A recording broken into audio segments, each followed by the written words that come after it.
Honorable Chairperson, sir, my esteemed colleagues, India and her people, I stand here today on behalf of my party, the All India Trinamool Congress, to speak in favour of a motion of no confidence brought against an elected government that enjoys a brute majority in what used to be the world's largest democracy. The American novelist Gertrude Stein famously said that if there is no question, there is then no answer. We are here to ask the questions in our Tum Abhi Chup Raho Republic, where the Honourable Prime Minister tells the Governor, Chup Raho, where we as elected MPs in this House are routinely told, Chup Raho. This motion is to break this omerta, this code of silence on Manipur, the most pressing issue of the day, where we are all supposed to Raho Chup. And now we are told that it is the BJP's master strategy that even with this motion, the Honourable Prime Minister has not come to the House day before yesterday. He has not come yesterday. He has not yet come today. वो थोड़ी ना बैठकर आपकी सुनेंगे, वो तो last दिन आएंगे और बस अब सबकी धज्जियां उड़ा के जाएंगे. Fine, we are waiting. No problem.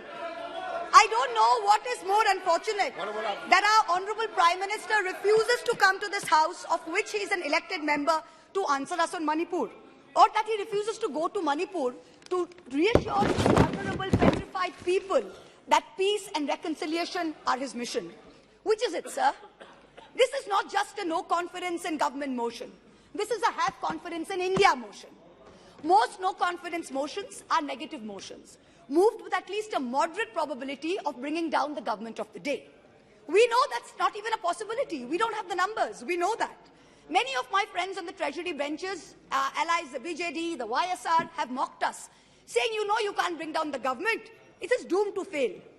But we as India are perhaps the first bloc that has been forced to move a motion not to bring down anything, but to resurrect something, to resurrect India's founding principles of equality and secularism, which this government has buried 6 feet under, to resurrect the right to express ourselves in a democratic framework, which you label as high treason, to resurrect the right of a non-homogeneous, diverse people to exist within a union of state, which your government insists on dividing into us and them.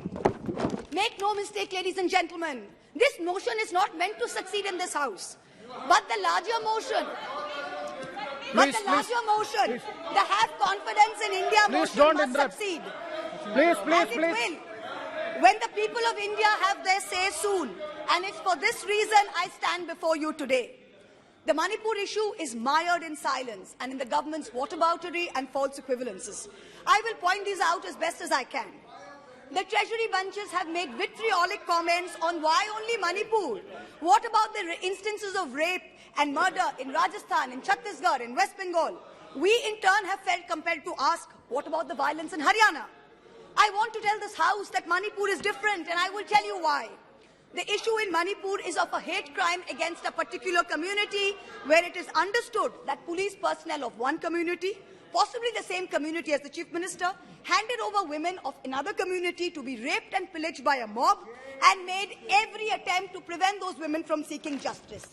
The issue is that 2 communities today in Manipur have been pitted against each other in an atmosphere of civil war, of ethnic violence that has rarely been seen in India in the past few decades. 6,500 FIRs in 3 months. Which state has seen this? 4,000 houses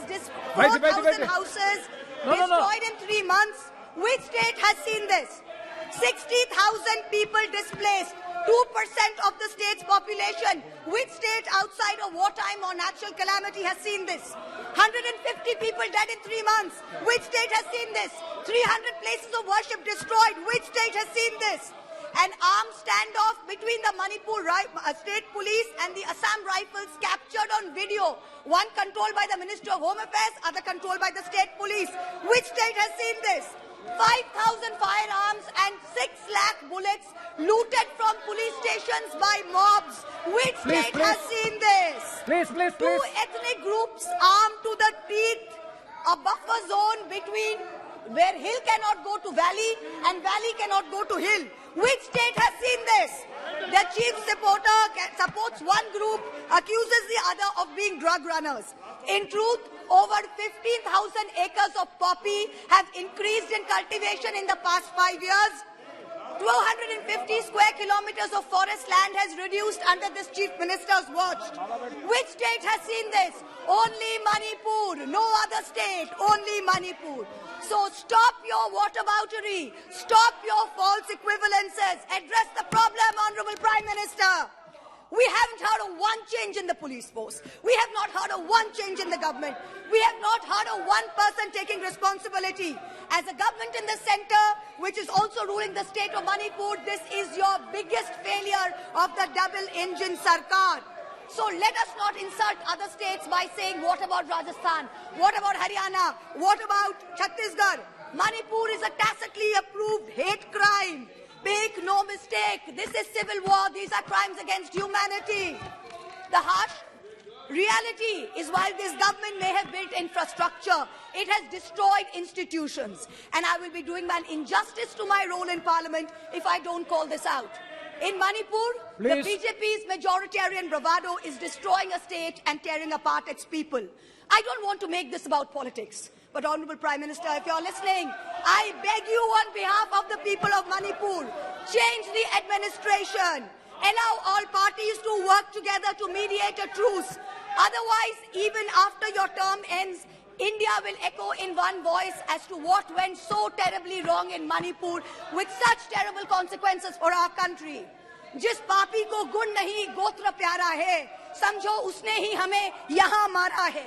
India has lost confidence in you. The spectacle of the Prime Minister of the greatest democracy bowing to a religious seers of a majority in the chamber of a new parliament fills us with shame.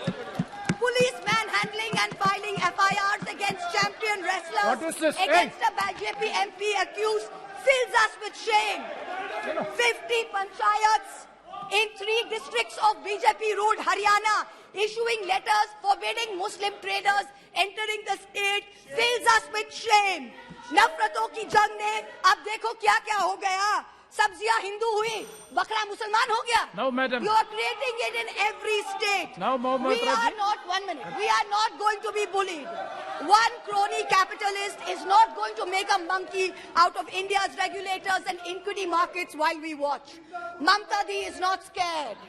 Mr. Stalin is not scared. Akhilesh Ji is not scared. Rahul Gandhi is not scared. A 37% vote share party can only prevail if the rest of us 63% are shared, yes. And we are not. This time we will take you on and we will win. Thank you. I hear the illustrious BJP members of the House. Thank you, ma'am. Last para, ma'am. Sir, last para, sir. I hear the BJP members praising their own, and I quote from the Gita, you have the right to labor only and not to the fruits of labor. Everyone asks, if not Modi ji, then who? This inaction on Manipur, Honorable Prime Minister, where you had absolute power to intervene but did not, is a cornerstone after which India will say anyone but Modi. Thank you very much. Thank you, ma'am.